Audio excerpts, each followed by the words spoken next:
안녕하세요. 공포학과 M교수입니다. 사람이 살면서 가장 두려워하는 건 당연히 죽음일 겁니다. 그 중에서도 사람이 사람을 죽이는 살인에 대한 공포심은 누구나 가지고 있죠. 한때 연쇄살인, 엽기살인 등 우리나라에서 강력사건들이 벌어지면서 살인마 괴담이 유행하는 유행처럼 퍼져나갔던 적이 있습니다. 오늘 강의에서는 가장 유명했던 살인마 괴담 5편을 소개해드립니다. 가시죠. 어느 한 부부가 있었다.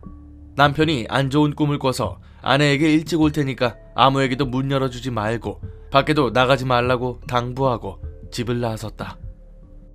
그런데 그날 저녁 인터폰이 울려 카메라로 보니 얼굴이 하얗게 질린 남편이 문을 두드렸다.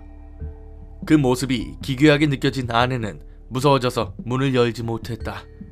계속 문을 두드리는 소리가 들렸지만 아내는 계속해서 문을 잠그고 있었다. 다음날 문을 열고 밖을 보니 남편이 토막살인된 채 큰 봉지에 들어있자 아내는 죄책감에 통곡을 했는데 그 안에는 피로 써진 메모가 적혀 있었다.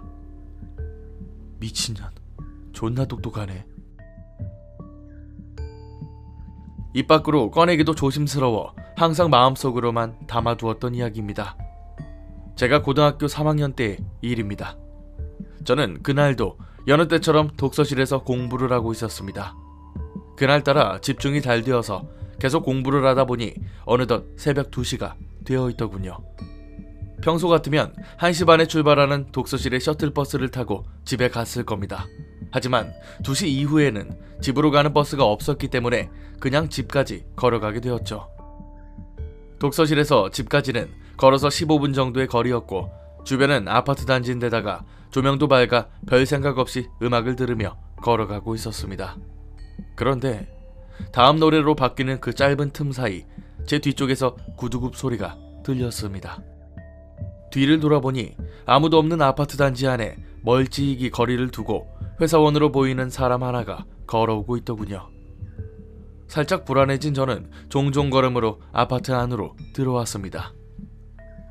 1층에서 엘리베이터 버튼을 누르고 위를 보니 엘리베이터는 맨 위층에서 천천히 내려오고 있었습니다. 초조한 마음으로 엘리베이터가 오기만을 기다리는데 바로 뒤에서 그 발자국 소리가 들려왔습니다.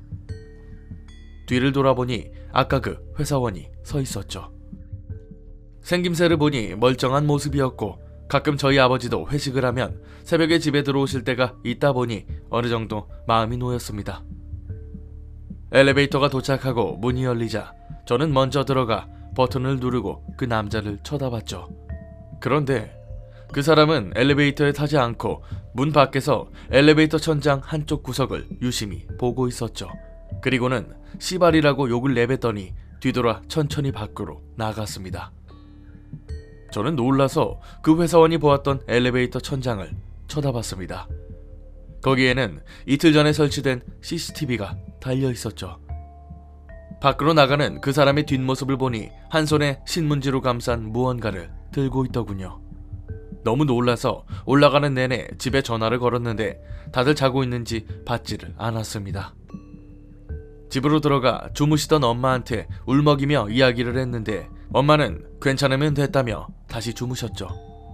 그 사건 이후 한동안 밤에는 밖에 나가기도 무섭고 혼자 있는 것이 너무나도 싫었습니다. 독서실도 잘 가지 않게 되었고요. 그리고 시간이 꽤 흘러 그 사건이 점점 기억 속에서 지워질 무렵 뉴스 속보를 보게 되었습니다. 희대의 살인마가 잡혔다는 소식이었죠. 그리고 저는 그 모자 아래로 보이는 그 남자의 눈빛이 그날 엘리베이터 앞에서 보았던 회사원의 눈빛과 매우 닮았다는 걸 알아차렸습니다. 물론 같은 사람이 아닐 수도 있겠지만 저는 그날 엘리베이터에서 봤던 그 사람이 살인마였으면 좋겠습니다. 그래야 이 글을 읽고 저에게 해코지를 하러 찾아올 수 없을 테니까요. 한 여학생이 야자를 마치고 집으로 돌아가고 있었다.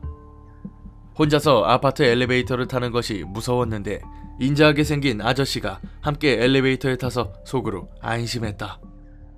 아저씨는 여학생에게 몇 층에 사는지 물어봤고 여학생은 대답했다. 그리고 그 아저씨는 그 바로 아래층에 산다고 하면서 엘리베이터에서 내린다.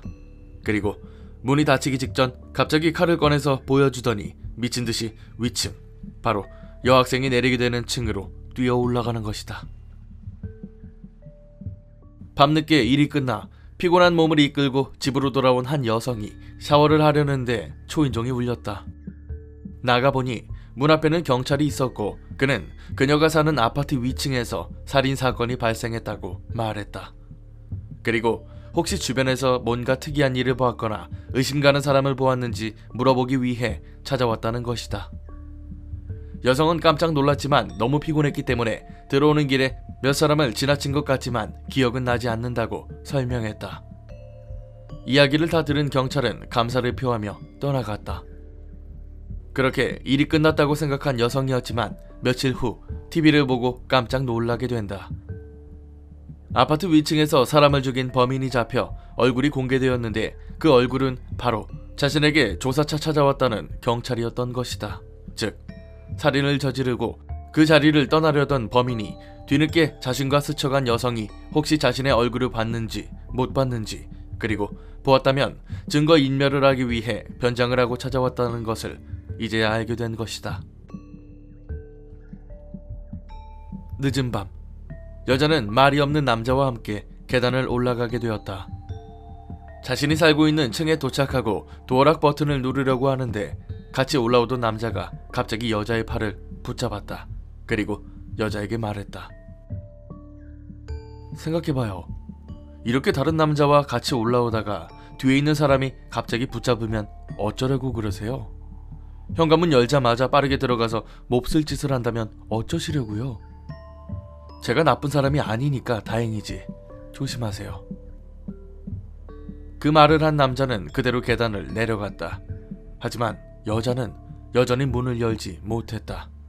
왜냐하면 계단을 내려가는 소리가 더 이상 들리지 않았기 때문이다. 5편 모두 상상만 해도 아찔하게 무섭습니다.